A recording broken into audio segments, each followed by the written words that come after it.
कर्तव्य से मुंह फेरा लिए आज ये अम्बा के आंगन में चिता प्रवेश करेगा। कौन हो?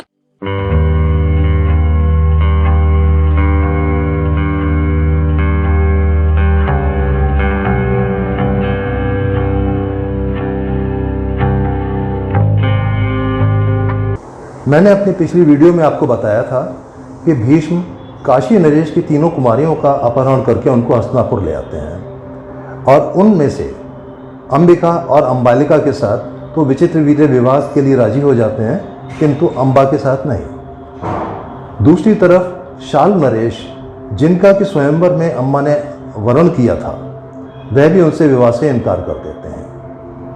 अपने इस तिरस्कार के कारण अंबा के मन में भीष्म के प्रति प्रतिशोध की भावना बहुत प्रबल हो जाती है और वह भीष्म से बदला लेना चाहती है, किंतु कोई भी उनका साथ देने को तैयार नहीं होता। अंबा हिमालय पर्वत पर जाके तपस्या करती हैं। कार्तिकेय, जो शिव जी के पुत्र हैं कार्तिकेय, उनकी तपस्या करती है। तो अंबा को विश्वास था कि कार्तिकेय इतने वीर और पराक्रमी हैं कि वह अवश्य ही उसकी व्यथा सुन करके भीष्म का वध करेंगे या भीष्म का संहार करेंगे। उसकी तपस्या से प्रसन्न होकर के कार्तिकेय उसके सामने प्रकट होते हैं। जब अंबा उनको अपनी व्यथा सुनाती है तो कार्तिकेय कहते हैं कि मैंने हिंसा करनी छोड़ दी है देवी, मैं भीष्म को नहीं मार सकता। हाँ, किंतु तुम्हारी प्रतिज्ञा और तपस्या से प्रसन्न होकर मैं तुम्हें एक माला देता हूँ। यह माला जिसके भी गले में होगी भीष्म उसको नहीं मार सकेंगे। यह कहकर कार्तिकेय कमल के फूलों की एक माला, जो कि कभी नहीं मुरझाने वाले फूल थे, वह अंबा को देते हैं। अब एक आशा लिए और हाथ में माला लिए अंबा शहर शहर गांव गांव भटकती रही, किंतु कोई भी उसको साथ देने के लिए तैयार नहीं हुआ। माला पहनना तो दूर, कोई उस माला को छूने को भी तैयार नहीं था।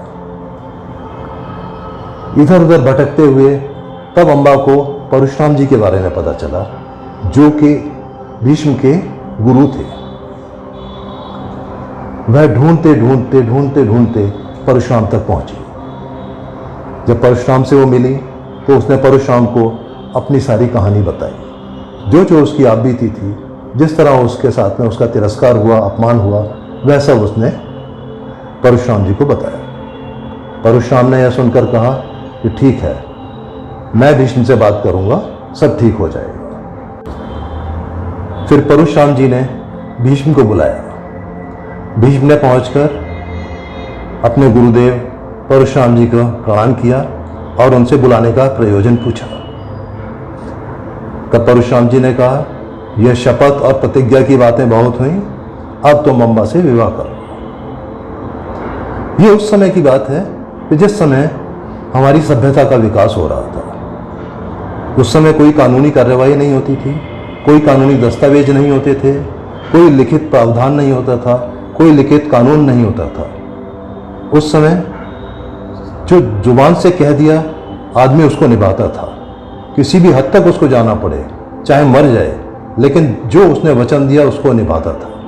और जो अपने दिए हुए वचन को नहीं निभा पाता था उसका समाज में कहीं कोई सम्मान नहीं होता था, उसको कोई पूछता नहीं था। इसी कारण भीष्म ने परशुराम से कहा, हे गुरुदेव, आप मुझसे मेरा सिर मांग लीजिए, मैं अपने हाथों से काट के अपना सिर आपके चरणों में रख दूंगा, किंतु मैं अपना प्रण नहीं तोड़ सकता। परशुराम ने कहा, अगर तुम मेरी कहना नहीं मानोगे तो ये गुरु की आज्ञा का पालन ना करना होगा। और परशुराम बहुत क्रोधी थे, सभी जानते हैं कि वो बहुत महाक्रोधी थे। और अगर उन्होंने कहा कि अगर तुम मेरी आज्ञा नहीं मानते तो युद्ध के लिए तैयार हो जाओ। भीष्म अपना प्राण नहीं तोड़ सकते थे। अंततः हुआ ये कि दोनों के बीच युद्ध होना निश्चित हो गया। दोनों के बीच में भयंकर, अति भयंकर युद्ध हुआ।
जो कि लगातार 2-3 दिन तक चला।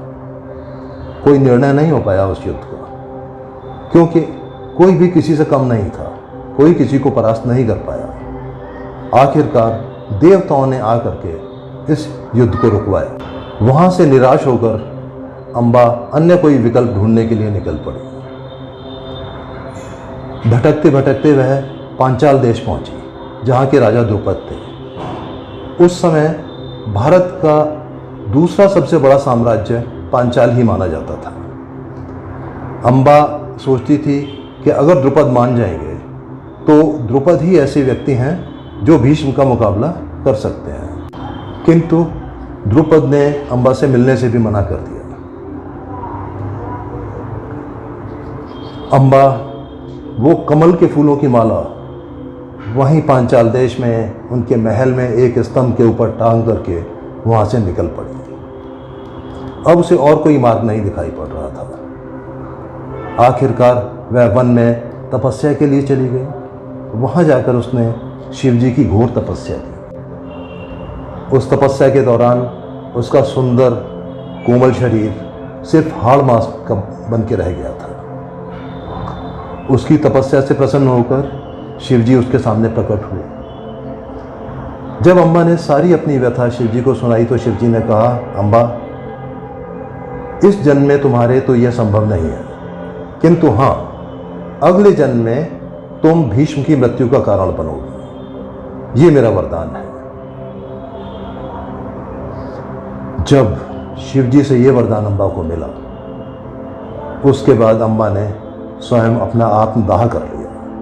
आग जला करके आग में अपने आप को उसने सुहा कर लिया, ताकि जल्दी से जल्द इस जन्म से छुटकारा मिले और नया जन्म जल्दी से जल्दी हो और वह अपनी आंखों से भीष्म का अंत होते हुए देख सके।